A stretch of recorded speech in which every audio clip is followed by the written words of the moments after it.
Hi everyone, welcome to D-Note Spectrum. In October 2009, Bengalore's busy streets were abruptly shaken by the tragic death of a woman. She was discovered lifeless in a public restroom, her face peaceful, but the circumstances chillingly unnatural. There were no signs of struggle, no obvious cause of death, just a quiet, unsettling end to what had been a normal day. Subscribe now and join us on this thrilling adventure. Anita was just 22 years old, full of hopes and dreams for a better life. She had left her home in belief that she was about to start a new chapter. Her death was initially treated as a possible suicide, but circumstances raised red flags for the investigation officers. Anita wasn't the first woman to be found dead under such mysterious conditions, and her death wasn't the first to involve cyanide poisoning. This pattern had haunted police investigators for years, but until Anita's case, they had been unable to connect the dots. Now they had a fresh lead, which is her phone. As the police dwelled deeper into Anita's case, they noticed that her phone had been used to contact another woman who had also gone missing under similar circumstances. This discovery sparked a deeper investigation into a series of unsolved disappearances. The authorities quickly realized that this wasn't an isolated incident. A terrifying pattern began to emerge. All the women had been lured by the promise of marriage, and all had met the same grim fate: death by cyanide poisoning. The phone records were key. They showed a trail of calls between Anita and a man she had recently met, a man who promised her a future but instead delivered death. Eventually, police had tracked down the phone's location. A school kid was playing games in this mobile phone. The police questioned him that whose this mobile phone belongs to. Then he answered, it is his uncle's mobile. He was a school teacher and his name is Mohan Kumar. I think it is better to say a former school teacher turned serial killer. Mohan Kumar Vivekanand, born in 1963, was both simple and insidious. He targeted women from a lower socio-economic backgrounds, usually in their 20s to 30s, who were struggling with the pressure of marriage and dowry demands. These women were easy targets for Mohan's deceptive promises. After gaining their trust, he would arrange to meet them in private. The next morning, he would give them a cyanide tablet disguised as a contraceptive pill, instructing them to take it in a public restroom. As the cyanide took effect and his victims died, Mohan would steal their valuables and flee the scene.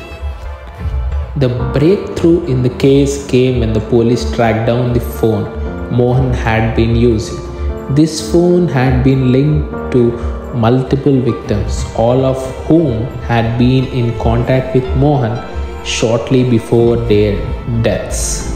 When the police finally arrested him on October 21st, 2009, they found him in possession of cyanide tablets, jewelry belongings to his victims, and several mobile phones. He would lure women with dreams, kill them with pills. And a school teacher, Mohan Kumar, turned into Cyanide Mohan. During interrogation, Mohan Kumar shockingly admitted to his crimes with a chilling calmness. He confessed to having murdered at least 20 women between 2005 and 2009. Each of his victims had been lured with the promise of marriage, only to be killed in the same cold, calculated manner.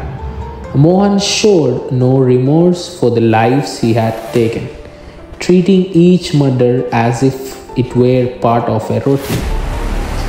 The police were able to reopen several cold cases following Mohan's arrest. The total number of victims linked to him eventually rose to 20, with each name representing a life cut short by his cruel deception.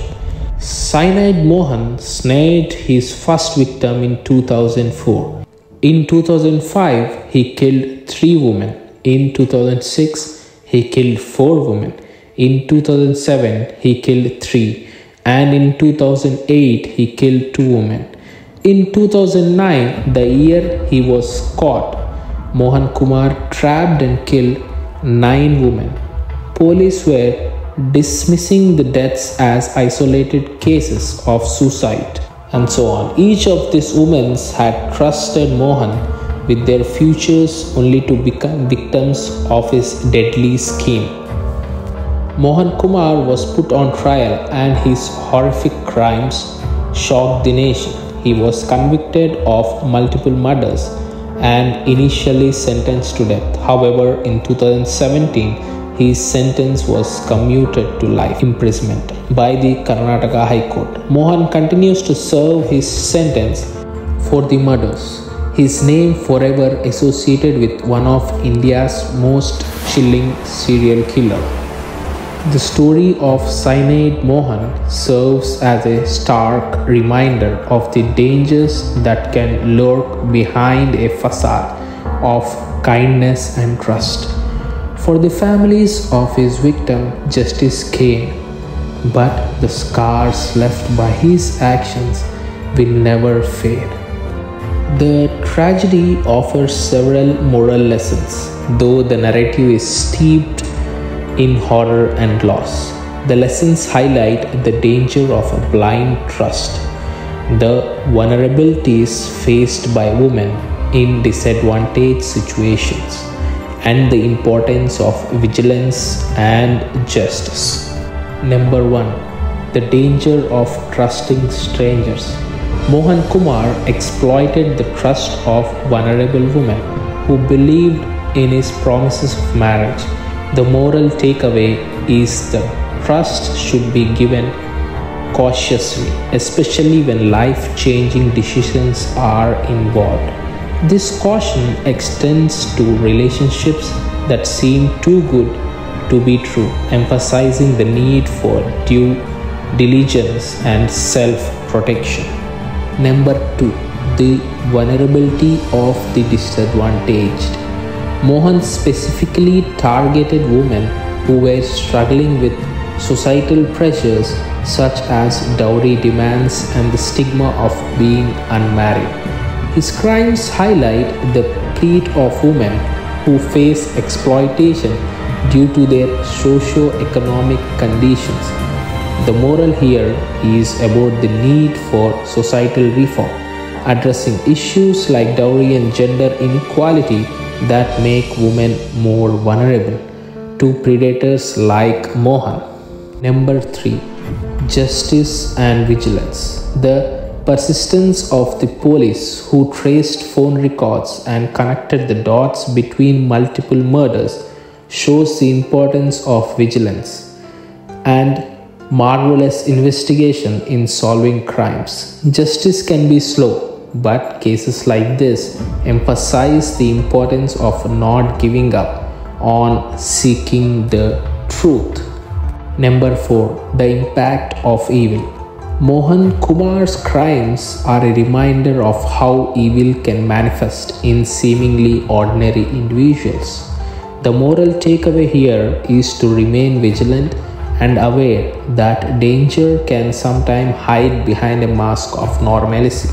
And number 5. The importance of strengthening women's rights. This story underscores the need for empowering women so that they are less susceptible to manipulation and exploitation.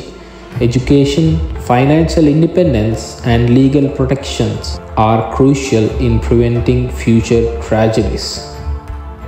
These lessons, though rooted in tragedy, can help society learn from the past and work towards a future where such horrors are less likely to be repeated.